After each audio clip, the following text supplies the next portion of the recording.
오늘도 우리 사는 이야기 찾아주셔서 감사합니다. 사연자분이 보내주신 이야기 시작해볼게요.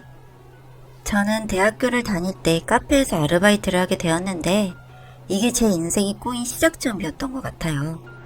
왜냐하면 제가 그 카페의 사장님과 결혼을 해서 지금 이혼까지 하게 되었거든요. 그때 당시에 나이 차이가 10살이나 나는 연상의 남자이긴 했지만 어린 나이에 카페 사장님이 듬직하고 멋있어 보였던 것 같아요. 그래서 단점이라면 단점인 고리타분하고 보수적인 그 남자의 성향도 어른이니 그럴 수 있다고 생각하며 쉽게 생각했던 것 같고요. 처음 이 남자가 보수적이라고 생각한 부분은 바로 복장 지적이었는데요. 제가 키가 작은 편이라 짧은 바지나 치마를 자주 입고 다녔는데 처음에는 무릎에 담요를 덮어주는 매너 있는 모습을 보이다가 사귀고 나서부터는 점점 옷을 지적하기 시작하더라고요. 그냥 날이 추우니 긴 바지를 입는 건 어때? 다른 사람들이 다리 보는 것 같아서 기분이 안 좋으니 긴 치마 같은 건 어때? 이런 식으로 이야기를 했다면 저를 걱정해서 하는 말이겠거니 생각을 할 수 있는데 이렇게 짧은 걸 입고 어딜 돌아다녀? 일할 때는 긴 바지 좀 입을 수 없어? 가게 이미지 좀 생각해야지. 등과 같이 날카롭게 이야기를 하길래 자신감도 없어지고 해서 이후로는 긴 바지를 입고 다녔고 이후 큰 문제 없이 지내게 되어서 한동안 이 사람의 보수적인 성향을 잊고 지내게 되었던 것 같아요. 졸업을 하고 회사를 다니게 되니 아무래도 카페를 운영하는 신랑과 데이트를 하는 시간이 줄어들고 그래서 아르바이트를 하던 학생 때처럼 시간이 빌 때마다 일을 돕고 있었는데 그러던 중 지금의 시어머니가 카페를 방문하시게 되었어요. 단정한 옷차림과 일을 하고 있던 모습 때문인지 저를 엄청 예쁘게 봐주시고 어디서 이렇게 예쁜 애인을 숨겨두고만 있었냐며 화기애애하게 이야기를 하시고는 돌아가셨습니다. 괜스레 남자친구 부모님께 인정을 받게 되어 기분이 좋더라고요. 이후 얼굴 더 익혀뒀겠다 슬슬 결혼을 할 때가 되어서 신랑 집에 정장 투피스를 입고 인사를 드리러 갔는데 시댁 식구들이 식탁이 아닌 바닥에 상을 펴고 식사 준비를 해두셨더라고요. 저는 고기랑 생선, 잡채 등등 음식이 많이 준비되어 있어서 식탁은 좁으니 큰 상을 펴고 바닥에서 먹나 보다 생각하고 불편하지만 앉아서 밥을 먹고 설거지를 하시는 시어머님을 돕기 위해 싱크대로 향했습니다. 설거지를 하며 음식이 너무 맛있다며 이야기를 하고 있었는데 시어머니께서 갑자기 말을 끊으시더니 거봐, 치마는 불편하지? 다음부터 움직일 때 편하게 바지 입고 와. 이제 손님 아니고 우리 식구잖아? 이렇게 말씀을 하시는데 순간적으로 쎄한 느낌이 들면서 갑자기 제가 치마나 짧은 바지를 못 입게 하던 신랑이 생각이 나더라고요. 그리고 결혼을 하게 되었는데 저희 신혼집에서 15분 거리에 시댁이 있는데도 결혼식이 끝나고 인사를 드리러 가니 집에서 자꾸 자고 가라며 성화를 부리시더라고요. 신랑도 원래 결혼하고 나면 시댁에서 자고 가는 거라며 본인 방에서 둘이 자면 되지 않냐고 말을 거두는 통에 결국 하룻밤 자게 되었는데 시댁이다 보니 조심스럽기도 하고 불편해서 방문을 닫고 싶은데 시부모님이 방문을 꼭 열고 자라고 말씀을 하시니 그날 어찌 잤는지 기억도 안 나더라고요. 다음날 아침에 불편하게 잠을 자서 늦게 일어나게 되었는데 이미 어머니께서 식사 준비를 하고 계셔서 부랴부랴 달려가니 아침부터 생선에 밑반찬들까지.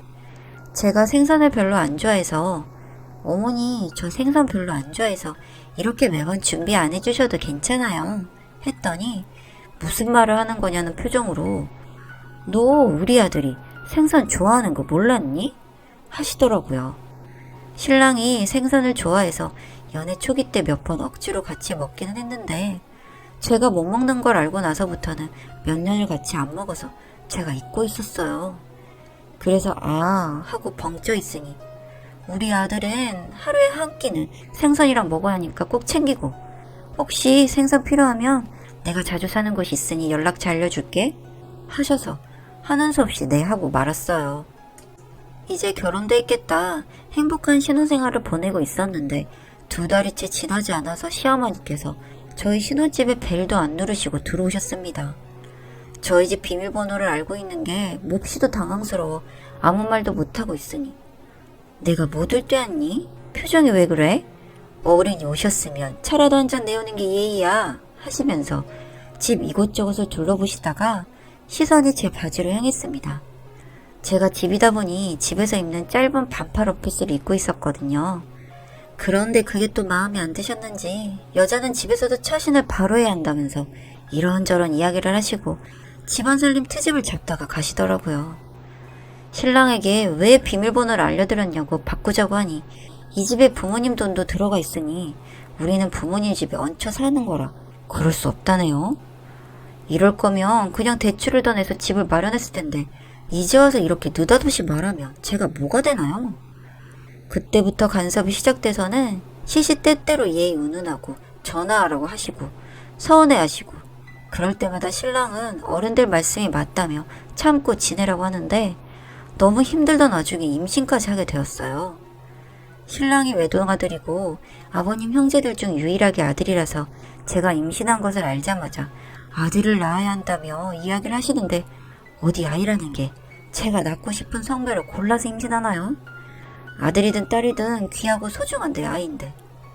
그러고는 오메가가 태아 뇌 건강에 좋다며 생선을 집으로 보내시고 자꾸 남자 아이용 선물을 보내시는데 받으면서도 한편으로는 마음이 무겁고 마냥 좋지만은 않더라고요.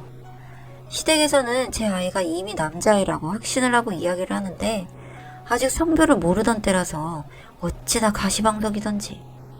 제가 너무 겁이 나서 혼자 병원에 가서 성별을 확인하니 다행히도 아들이라고 해서 한편으로는 다행이면서도 혹시 딸이라도 예뻐해 주시지 않을까 하는 마음에 시댁에는 딸이라고 전화를 드렸는데 건강하게 낳으라고 한마디를 하시고서는 전화를 끊으시더라고요. 그리고 저도 이래저래 바빠서 다시 아들이라고 말씀드리는 걸 잊고 있었는데 주말에 신랑과 TV를 보며 쉬고 있는데 또 문 열리는 소리가 들리더라고요. 네, 또 시어머니가 오셔서는 갑자기 저한테 다짜고짜 화부터 내시는데 정말 제가 왜 이런 대접을 받고 살아야 하나 싶더라고요. 당연히 아들일 거라고 생각했고 이 집에 온 이상 너는 아들을 낳아야 했는데 이게 무슨 망신이냐며 울부짖으시며 제 머리를 잡으려 하시는데 놀란 신랑이 막아주긴 했지만 겁먹은 제 마음까지 달래줄 순 없었습니다.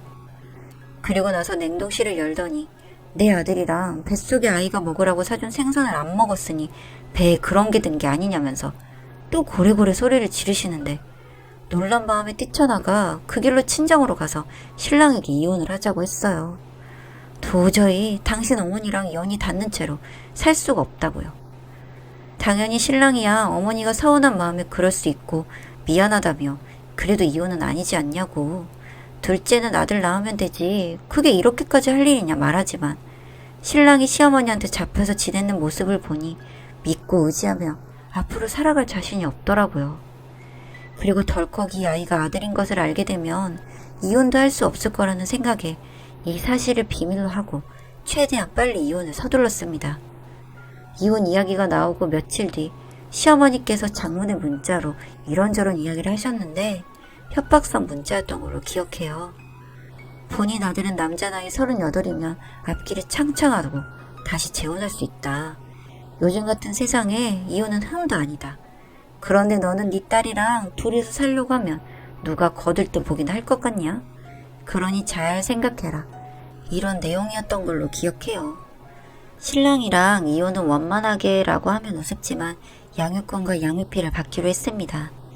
저는 친정에서 부모님과 함께 아들을 낳아서 키우고 있는데 제가 카톡 사진을 아들 사진으로 해두니까 얼마 전에 시어머니한테 몇 년 만에 전화가 왔어요. 딸이라고 했는데 어떻게 아들이냐고 본인들을 속였냐며 그 성격을 못 죽이시고 또 소리를 지르시는데 제가 뭐 할 말이 있나요? 병원에서 아들이라고 하는 걸 제가 딸이라고 잘못 들었나 봐요 하면서 아드님 재혼한 건 봤는데 어째 손주 소식은 들리세요? 하며 약을 살살 올렸답니다. 사실 본인 아들이 남자 난임이라 임신 자체가 어려운데 제가 운이 좋아서 임신한 걸 시어머니도 모르고 있던 것 같더라고요. 그렇게 손이 귀한 집에 아이를 저에게 뺏겼다고 생각하시는 건지 얼마나 부들부들 하시던지 얼마 전에 걸려온 전화로 속이 다 시원했습니다. 그제서야 그때는 미안했다며 요즘 본인 아들도 많이 힘들어서 또 이혼 생각 중인데 아이를 생각해서 다시 합칠 생각 없냐고 물으시는데 이건 또 무슨 개소리인가 싶어서 돈 많은 변호사랑 같이 살기로 했다고 하고 끊어버렸습니다. 물론 재현도 돈 많은 변호사 남자친구도 없지만 나중에 변호사처럼 듬직해질 아드님이 있으니 거짓말도 아닌 거죠. 여기까지 제 이야기 들어주셔서 감사합니다.